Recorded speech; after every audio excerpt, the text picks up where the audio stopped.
Let's find out if we've gotten anything wrong so far. For that, we go to Mike Baker. What's up, Mike? Thank you, Andy. Thank you very much. Well, first of all, let's go to the halftime scores, and I'd like to obviously thank the Fox graphics department for the 4 pieces of paper and the black and white ink that was used for today's show. In the halftime scores, actually, Greg leading percentage-wise with 82% correct statements over the course of the first 2 blocks. I know. See, look at that. And it's actually been fairly close. Other than that, Andy, you were at 62%. Nikki and Tom head-to-head at 70% and 71%. Bill down at 43%, but there's a chance that he could come back up. Predictive indicators.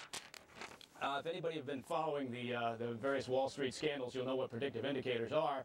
I think it's important at this point over the course of the past 3 months to take a look at the Wanker gap, and it's been closing steadily ever since the low numbers that were reported in January and February. So we're all feeling pretty good about that. The Fenster numbers also on the increase, which is happily reported. SPIWAC rankings, our demographics among the 18 to 25 age group, which of course is prized, are looking pretty good. There's a summer slump which is starting to happen in May. I wouldn't put too much credibility into it. Our numbers for hot chicks still going way up. And, you know, honestly, for those people that are medicated or high while watching the show, we're still a really favored operation. Let's go to story number 1. No, keep going. I want more charts. Yeah, I know. Well, you know what? I know, but honestly, despite the clamor for more charts, I've got to get to the stories. Okay. Because I've spent most of the past 2 blocks taking notes. Story number 1. The weed story. First of all, thank you for everyone for delivering such an uplifting moral lesson, which apparently from your comments is that, hey, smoking pot is cool, and you can still be president if you smoke pot. So, Tom, I agree with you. What's the revelation here? Well, I actually learned something from the segment. I guess I didn't understand this idea. I didn't know what bogarting was. I don't come from a pot-smoking culture. Wait. Stop right there. You're on national TV, Tom. And you're going to try to hold the line that says you didn't know what bogarting was. I didn't know what I still don't know what it is. Why the word bogart? When you smoke weed when you're watching Casablanca. That's Everyone knows that. Thank God Bill's here to explain it. And I'm surprised that there's such protocol to this. You have to get in line. I didn't know people line up to smoke pot. I thought they all just. It comes from Humphrey Bogart used to, in the movies, he would have a cigarette going in the corner of his mouth like the whole time without ever taking it out. Right. Don't you remember that scene in Casablanca where he and Sam was at the piano, and it was before you know, she walked into the bar and they were, you know, doing some weed, and you don't remember that at all? I remember that all very well. Weed. Yeah, he kept it in the piano, right? He kept the weed inside. Exactly. He put it in the piano along with the gun. Yeah. Yeah. Okay. Never mind. All right, Greg. Actually, Greg, the point that you made I thought was really interesting, and maybe you can expound on it. What's that? World leaders are becoming more like us. Well, I was saying that like a lot. The reason why President Obama is so appealing to the media is that they probably in their little you know, cubby holes in their dorms in the 70s and the 60s were doing the same thing. So he is just like them. I want to say I wasn't like that. You were not like no. But I mean, I think it is a good point. I mean, you could argue that information, the flow of information, technology, you know, our access to people that normally we wouldn't, you know about, except for occasional headlines. You know, it's all bred this familiarity, and so you know, something that the president does, like having a history of weed smoking, doesn't make any difference to us. Well, and also it further contrasts him from that evil, cold father figure that is Mitt Romney. That's the whole point. Mitt Romney is mean. He's a bully. He's rich. Obama's so cool. Yeah. Oh, he is also, so cool.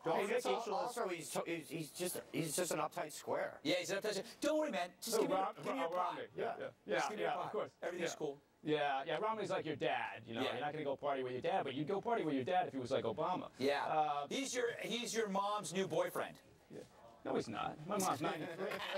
I meant that in a different. I didn't mean your mother. Oh, okay. All right. I take everything very literally, you know, down here in the bowels of America's newsroom. Hey, Nikki. Yeah. Nikki, you said that even though you smoke, I mean, this story actually gave you, you know, hope, because even though you smoke, you could still be president. Well, not really, but yes. Because you're a chick. I mean. Right. I forgot about my vagina for a second. Right. Nobody around the table did, I'm sure. But anyway, but it's a good point. But you could. But I think someone else called you on it because even though you did smoke, you can't still smoke and then be president. Right. Right. Yeah, I'm high. Right now? Yeah. Okay. Let's just hold this shot then. Just for 5 minutes. I got 5 minutes left. All right, story number 2. Andy, is the term buttload, is that a metric measurement? It is generally a metric buttload, but that's assumed, so I felt like I didn't have to say it. Okay. Yeah. Well, I want to ask you how you translate I'm it trying to into... figure out how you still have 5 minutes left when you've already been going for 20. We're all high. Yeah. It's an alternative universe. Sometimes the control room's high. Yeah. Hey, Nikki, what was the last song you pirated?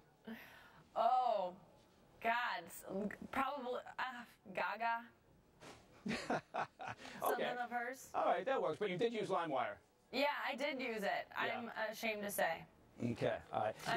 I'm sorry. Greg, if I can ask Greg, where do you stand on this whole thing? I mean, seriously. I mean, are you conflicted? Civil liberties, but yet you understand the artist's point. I mean, I as somebody who has to, gets paid for what he does, I always have to side with the artist or the. Hold on. What? You get paid? Yes.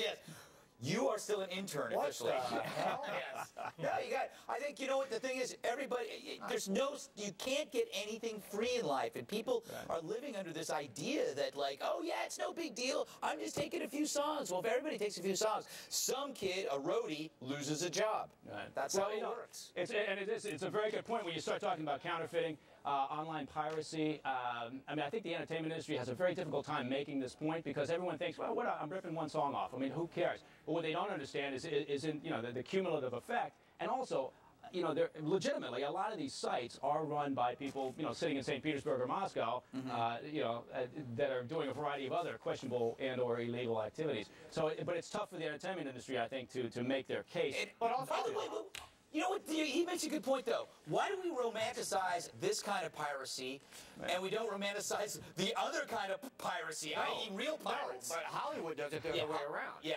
Hollywood gives you Pirates of the Caribbean. Yes, but and the Pirates of the Heroes, but before that movie, you'll see a trailer telling you how evil pirates are. Good, excellent point. Right.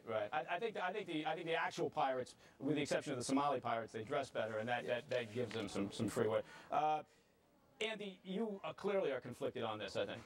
I'm conflicted only to the extent that I don't know that it's right to penalize or to go after the company that makes the file sharing program. I think that's different because they're not stealing anything.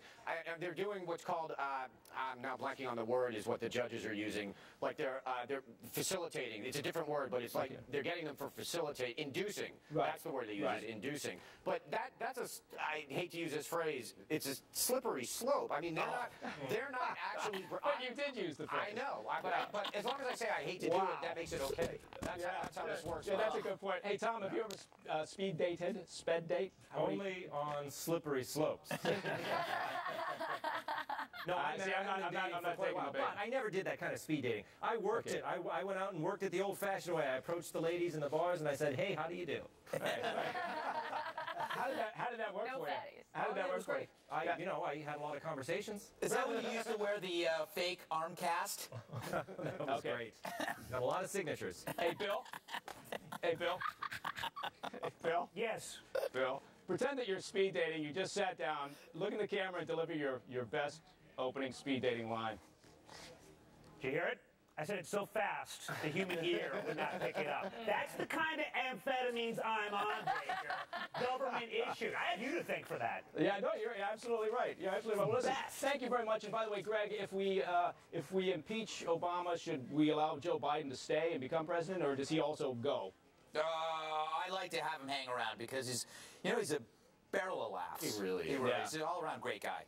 Okay, well, I'm done. Back to you, Andy. Thanks a lot, Mike. You're welcome. Coming up, Season 2 of Gilmore Girls and a bucket of chicken wings, but not till after the show. First, is being a virgin harder than training for the Olympics? Well, to put it in track and field terms, it's quite a shot put.